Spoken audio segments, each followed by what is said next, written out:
Bonjour, je suis la chargée du projet Parentalité en situation de handicap. Ce projet a été financé par l'OPHQ, l'Office des personnes handicapées du Québec, et réalisé par l'AQPPT avec l'objectif de démystifier la parentalité en situation de handicap et démontrer qu'il est possible aux personnes handicapées d'avoir des enfants et de les prendre en charge. Alors, ces projets, ils comprenaient deux volets. Le premier a été la réalisation d'un guide adressé aux parents et aux futurs parents en situation de handicap.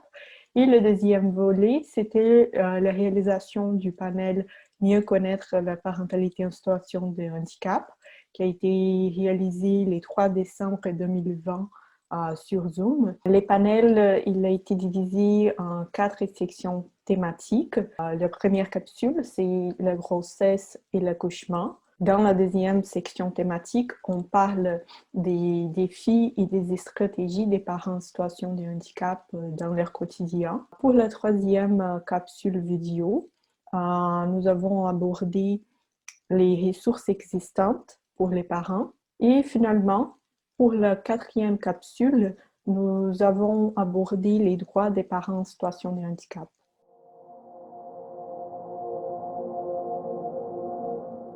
J'ai le plaisir d'inviter la docteure Claude-Émilie Jacob, qui est obstétricienne au CHUM. Pour votre information, le CHUM a mis de nouvelles mesures, a mis en place de nouvelles mesures pour mieux accueillir les femmes enceintes en situation de handicap.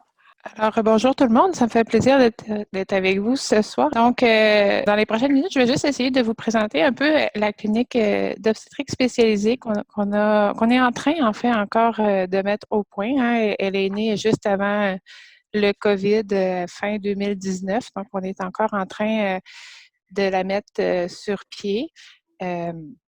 Donc, les objectifs de la clinique qu'on voulait mettre sur place, en fait, c'était vraiment d'offrir des soins de grossesse qui sont adaptés à toutes les femmes, à leurs spécificités, puis les rendre vraiment plus accessibles.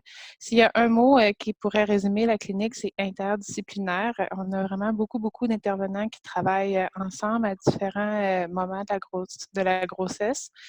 Et on passe de la préconception, donc on voit souvent les patientes avant même qui décident de concevoir pour un peu anticiper à quoi pourrait ressembler la grossesse, quels seraient les risques, jusqu'à la période postnatale. On essaie de coordonner au maximum les consultations, donc on en a plusieurs souvent la même journée, mais pour que les déplacements soient le plus limités possible. Puis on essaie vraiment de coordonner les services qui sont personnalisés. Quand on parle de grossesse en situation de handicap, est-ce que la grossesse en soi est une grossesse à risque? La réponse est non. Ça dépend principalement du type d'handicap que la patiente va présenter, surtout au niveau de sa médication, de ses antécédents. Donc, c'est extrêmement variable. C'est vraiment des considérations qui vont être prises selon chaque condition. Et donc, un plan qui va être aussi fait pour chaque patiente. On sait par contre que quand on regarde la littérature, on a plus d'associations avec les infections du tractus urinaire, le tabagisme, le travail préterme, les bébés de faible poids, les thromboembolies veineuses ou la dépression. Mais encore une fois, les études font très peu de séparation entre les différentes sortes d'handicap, fait qu'on ne peut pas vraiment tout mettre ensemble. Fait que c'est un petit peu c'est un peu difficile à départager. D'où l'intérêt d'avoir une équipe multidisciplinaire qui prend en charge chacun un peu des aspects. Si on regarde un peu le calendrier de grossesse, c'est surtout ça que je voulais discuter. Premièrement, au premier rendez-vous, vous êtes rencontré par la spécialiste en médecine phyto-maternelle. Actuellement, c'est moi en l'occurrence. On évalue votre médication, si on en prend, est-ce qu'il y a des risques, des impacts sur le bébé. Les risques qui sont propres à la condition en tant que telle. On considère certains facteurs comme l'anticoagulation si la mobilisation est vraiment faible ou si elle devient plus faible en grossesse. Les tests de fonction respiratoire si on a besoin, la situation neurologique. Donc, c'est vraiment un tour complet de la situation pour voir propre à chaque personne quels vont être les risques, l'impact de la situation de handicap sur la grossesse, puis l'impact au contraire de la grossesse sur l'handicap en question. On va moins se mobiliser, on va avoir une grosse bédaine, moins d'équilibre. Il y a plein de choses comme ça qui vont intervenir. À 16 semaines, on coordonne aussi des rencontres avec le service social. Je crois que Audrey est une des panélistes après moi, donc je ne vais pas entrer dans les détails. La médecine interne obstétricale qui nous aide à gérer parfois l'anticoagulation, certaines maladies qui sont en lien, la clinique de la douleur si on a besoin. Donc, c'est vraiment le rôle de la médecine fœto-maternelle ici devient vraiment un rôle un peu de chef d'orchestre parmi comme tous les intervenants qui vont participer. À 20 semaines, on a instauré la consultation avec une infirmière clinicienne en soins spécialisés qui coordonne vraiment toutes les rencontres, tous les spécialistes, s'assure que tous les consultants ont été impliqués, que les rendez-vous ont eu lieu pour s'assurer qu'on ne perd personne en cours de route. Et elle planifie beaucoup aussi les rencontres qui sont multidisciplinaires. Récemment, on a intégré la physiothérapeute pour un programme d'exercice puis de suivi dès la 20e semaine pour essayer d'éviter les pertes au niveau de la motricité en lien juste avec les problèmes de grossesse. Et on fait aussi le lien avec Parents Plus pour s'assurer que le matériel puis que le lien va se faire avec l'organisme pour être sûr que tout est prêt pour l'accouchement. À 28 semaines, on rajoute la consultation avec les pédiatres si besoin, si on a un risque en lien avec le bébé. La consultation en allaitement pour nous aider avec le positionnement, avec qu'est-ce qui s'en vient, est-ce qu'on peut allaiter, réviser les médicaments, les techniques. Et l'anesthésie obstétricale qui s'assure qu'au niveau de l'analgésie, au niveau de l'accouchement, est-ce qu'on a des risques ou des précautions particulières à prendre. Toujours plus loin, en fait, à 32 semaines, il y a une évaluation qui est faite physique avec l'ergothérapeute de la chambre d'accouchement pour pouvoir l'adapter à l'avance aux besoins spécifiques de la future maman et des futurs parents.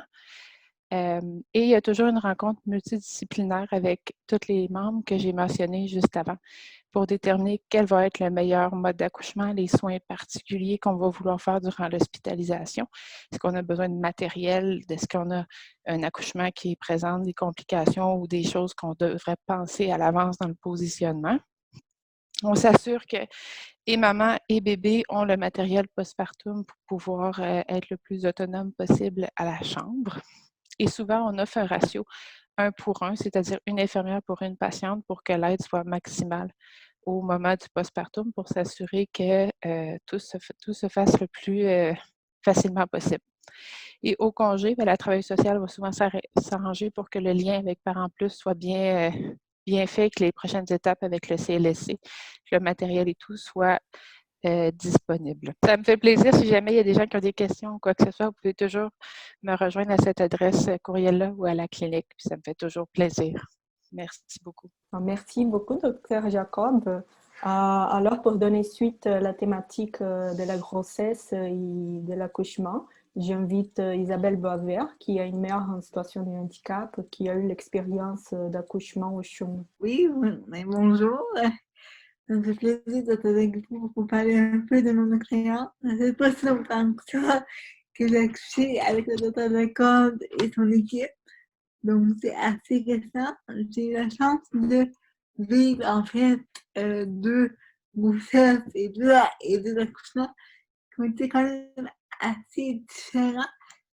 Puis, je pensais vous parler un peu de qu'est-ce qui a fait pour moi la différence entre les deux expériences de grossesse et d'accouchement.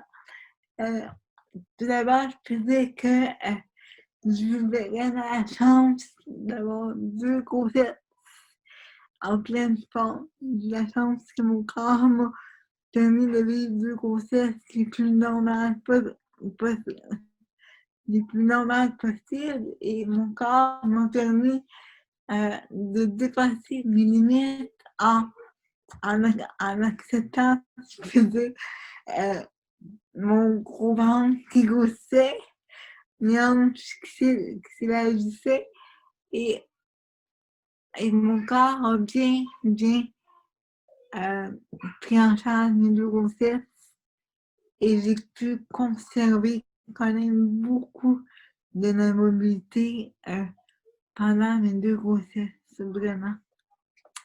Donc ça, c'est une grande chance que j'ai eue. J'ai eu aussi la grande chance d'avoir 2 expériences très différentes Euh, et j'ai parlé ce que fait la différence entre les deux. Donc, j'ai été suivie à ma première grossesse, le tournant à une femme hospitalière où il n'y avait pas vraiment de protocole particulier suivi pour les nanas en situation de handicap. Et j'ai été suivie maintenant l'année dernière au CHUN, à l'école, qui a entamé peu à peu la création de la nouvelle clinique. Et la grande différence pour moi a vraiment été le fait que il y avait une volonté vraiment des médecins et du personnel soignant d'avoir un dialogue constant et ouvert avec moi. Je sentais vraiment que j'étais avant tout une femme enceinte, avant tout une future maman, avant qu'on ne voit mon handicap.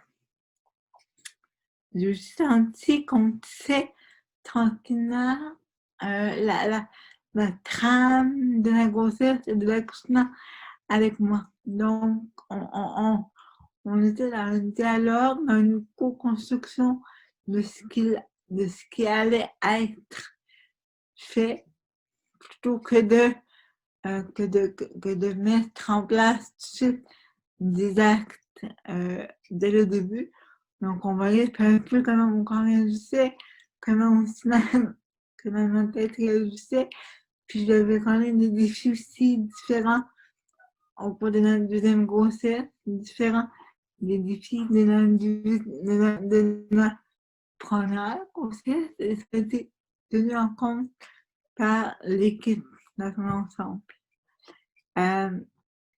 Ce qui a aussi été différent pour moi, ce qui m'a beaucoup aidé, c'était quand le docteur mentionnait le fait que l'équipe était préparée à mon hospitalisation. Donc, on avait déjà visité la chambre que j'allais avoir pour voir quels étaient mes besoins d'adaptation. Et l'équipe, en premier bien sûr, les spécialistes comme l'anesthésiste ou les spécialistes en allaitement, mais aussi l'équipe de soins comme telle sur le plancher, était au courant que j'avais le handicap, était au courant que je venais accoucher, était posée et l'infirmière connaissait peut-être pas chacun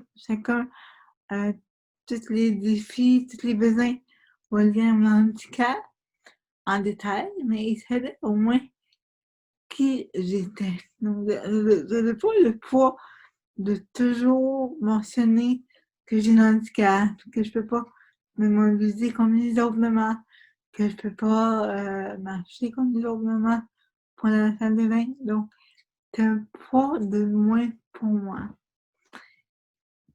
Quoi d'autre?